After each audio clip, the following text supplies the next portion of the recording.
Assalamu alaikum. Today we are going to talk about fitting the guttapercha into a canal. Generally the concept is you go ahead and take a radiograph at the file length and then you determine the master cone and you try to fit the canal to the guttapercha. I like to think otherwise. The tooth has so many variations, so I do not want to fit the canal precisely to the guttapercha. I rather fit the guttapercha to the canal, and in case something goes wrong I can throw away that guttapercha point and get a new one. So this is a rendition of how things are. If you look at the root, the canal would be inside and we have blown it up. So this is a dentin and that's a canal inside with a hypothetical apex at the end. So what I do is I go ahead and I clean the canal. Let's say you clean the canal all the way to number 40 and you get it to 21 millimeter long, and that would be my starting point. So I would clean the canal to number 40 and then I would put a guttapercha in. And I would put a number 40 guttapercha in. Let's say the guttapercha comes back with the radiograph as something sticking out of the canal.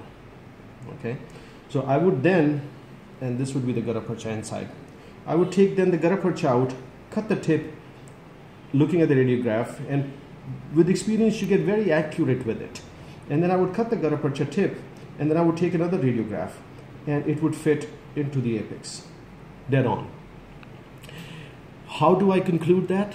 First of all, if you go back, now once it is there you can take another radiograph. Now you have taken a total of 2 radiographs and you have fit the guttapercha to whatever width or dimension you have prepared the canal to, and you have cut away the excess.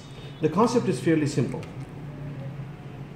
If the inside, if you look at the guttapercha, it's a cone. That's why they are called GP cones, GP points or cones. And the canal, as you have prepared with a file, is also conical, okay, in shape. What conical means, the diameter here, let's say hypothetically, if it is 5 meters, I'm just saying meters for the heck of it, then here the diameter is maybe 1 meter. So it is thinner diameter here, a lot less space and a lot more space over there. You can call it micro, whatever, but I'm just giving a reference. So let's not even use the units. If the diameter here is 5, it would be 1 here. Now when you take the guttapercha cone and you push it in after cleaning the canal and shaping it to number 40, if something is sticking out, then you cut it, and then when you put the guttapercha back in and you cold compress it as much as you want, the guttapercha is not going to be sticking out of the canal tip anymore, because as you push it in, the wider part also engages the walls and it cannot be physically pushed through a smaller hole. That's the dynamics of solids. Liquids can be pushed if you increase the pressure, but the solids cannot. So what we do is, once we have it here at this point and the radiograph confirms that my guttapercha is all the way to where I want it to be. You could make it short, you can make it long, you can make it at the apex. That could be your philosophy or the science you believe in. But let's say you want it to be precisely exactly at the apex, then you put the guttapercha in, and at that time I would cut the guttapercha off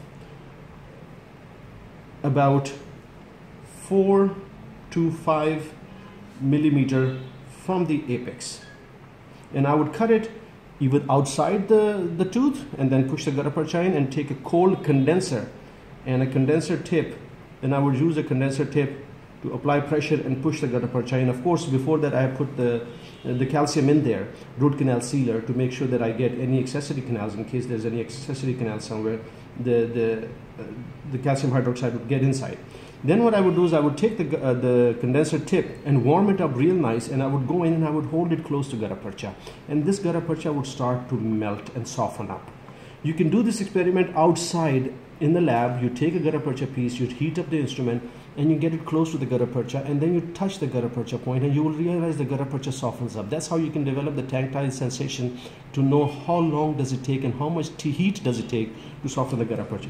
Once you soften up the guttapercha, then you condense, and the guttapercha then coalesces into a nice mass right here.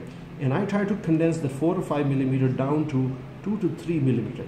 And then accessory canals get filled with molten or softened guttapercha.